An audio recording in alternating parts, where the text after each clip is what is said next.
Fala galerinha da Bio, vamos começar o nosso curso de Origem da Vida. E esse curso eu dividi em alguns módulos.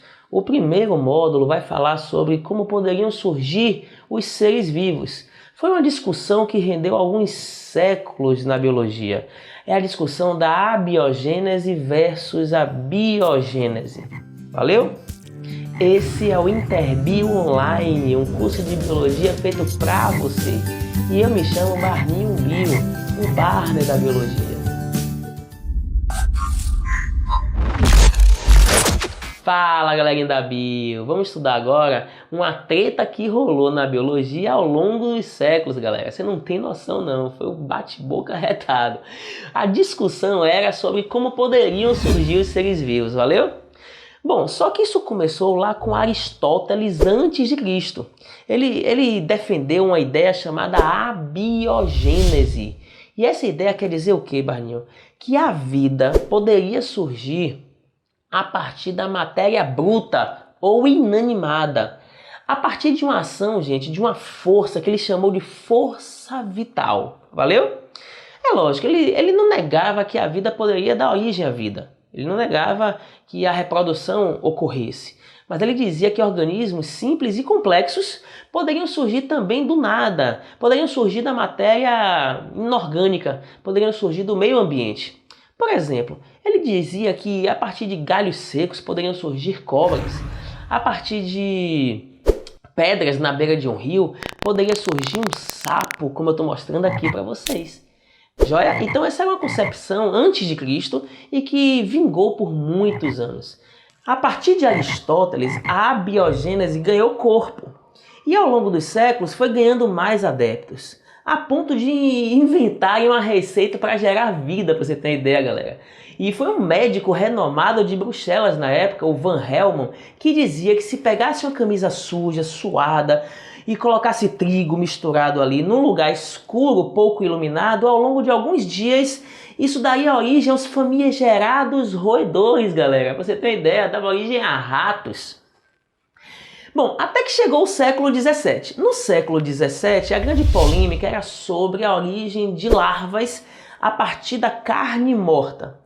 Aí o Francesco Redi, era um defensor da biogênese. Ele dizia que não, a vida, ou seja, novos seres vivos, poderiam surgir apenas pela reprodução de seres pré-existentes.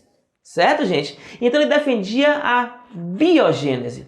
E para isso ele montou os famosos experimentos dos frascos com carne podre. Ele pegou primeiro um frasco, colocou um pedaço de carne podre, carne morta, e aguardou alguns dias. E aí ele percebeu, com o frasco aberto, que surgiam larvas da carne podre, certo? O que ele fez agora? Ele pegou o mesmo frasco, colocou agora outro pedaço de carne podre, carne morta. Só que dessa vez ele pegou o frasco e tampou. Ele fechou o frasco com a tampa. E os dias foram se passando, o tempo se passou e ele percebeu que não nasciam larvas daquele frasco. Só que ele foi duramente criticado com esse experimento porque, segundo os abiogenistas, ao fechar o frasco com a tampa, ele teria isolado o sistema e teria anulado o efeito da força vital. É como se a força geradora da vida não pudesse entrar ali para poder atuar. Aí ele pensou melhor e fez um outro experimento. Ele pegou o mesmo frasco, só que dessa vez, ao invés de fechar com a tampa, ele colocou a carne dentro, a carne podre em putrefação. E ao invés de fechar com a tampa, ele colocou agora gaze, pessoal.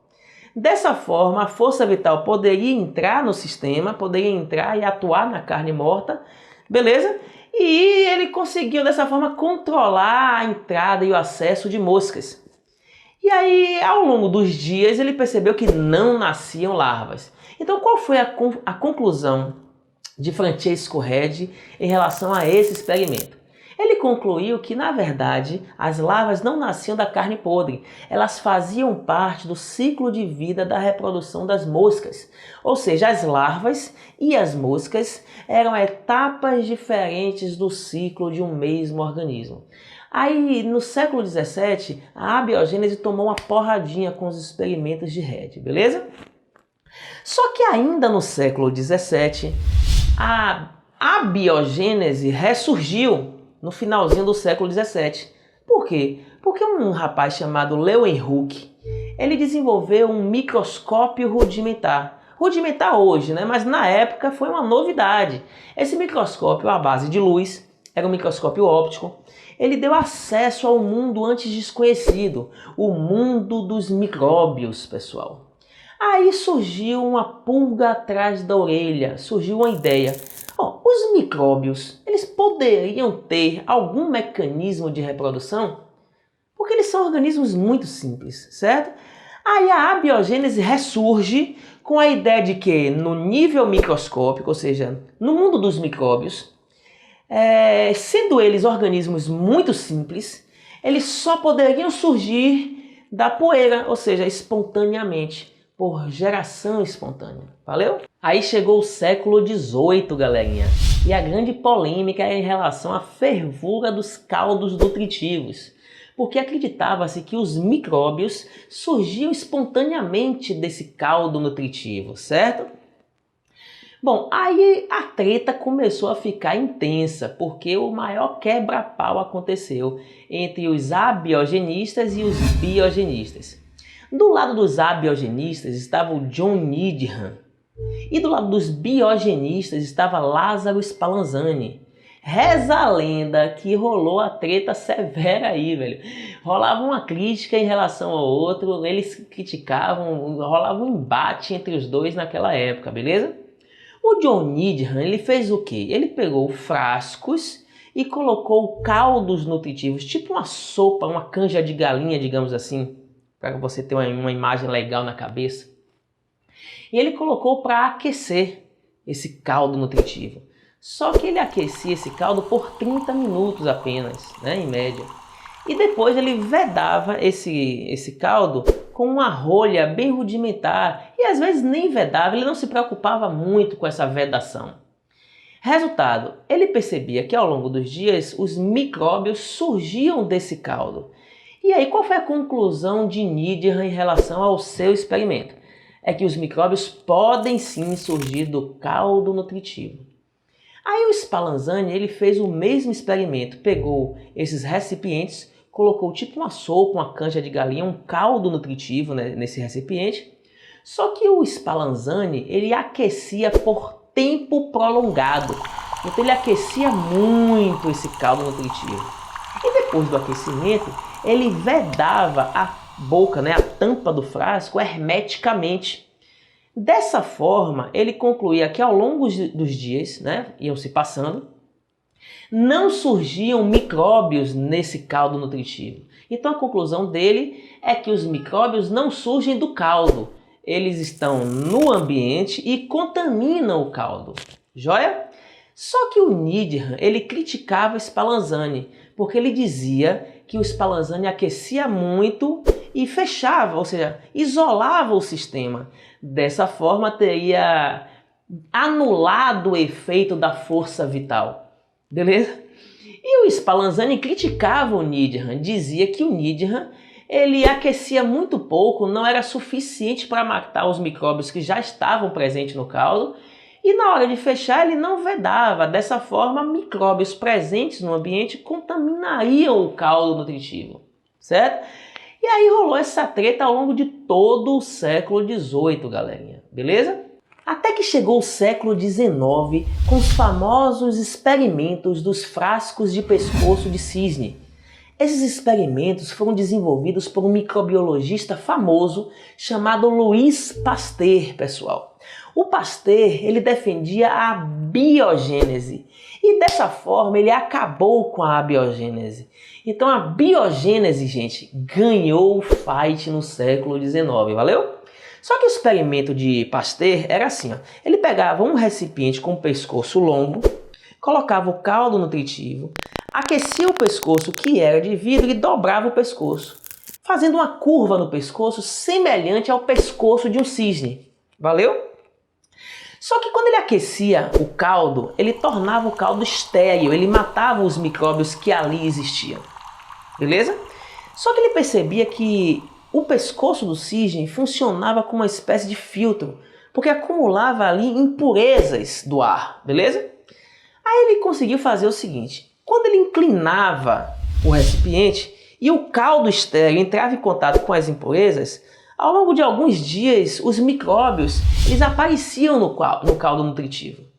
Se ele mantivesse o recipiente normal, sem nenhuma inclinação, sem ter contato com as impurezas, o caldo permanecia estéril por dias, meses e até anos, pessoal, beleza?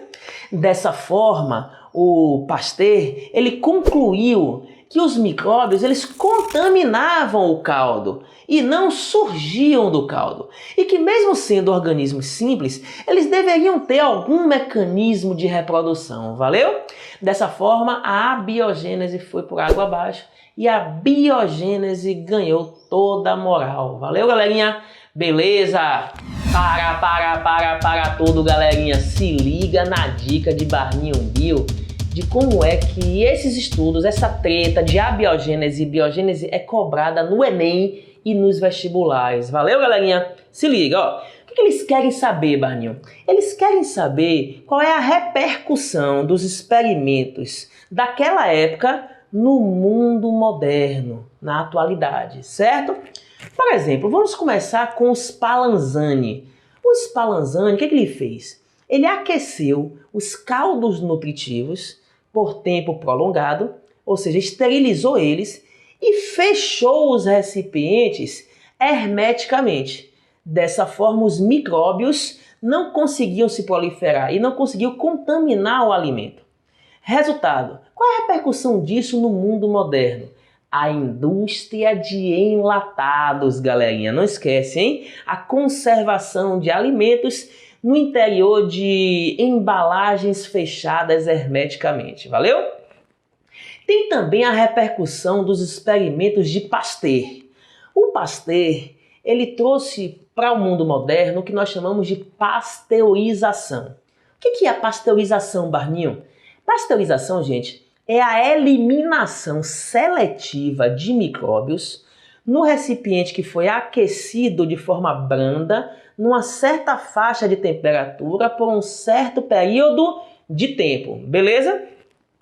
Bom, esse experimento de Pasteur, ele foi realizado inicialmente para conservar vinhos sem que eles perdessem suas propriedades, porque eventualmente um vinho era contaminado por micróbios. E aí, para evitar essa contaminação, eles eliminavam seletivamente esses micróbios sem que o vinho perdesse as suas características. Só que hoje, né, no mundo moderno, essa pasteurização foi muito usada em várias situações. E a principal delas é a esterilização do leite de vaca, que é vendido nos mercados, né, que é vendido leite pasteurizado. O leite foi pasteurizado para evitar a contaminação pela bactéria da tuberculose, galera. Valeu? A Mycobacterium tuberculosis.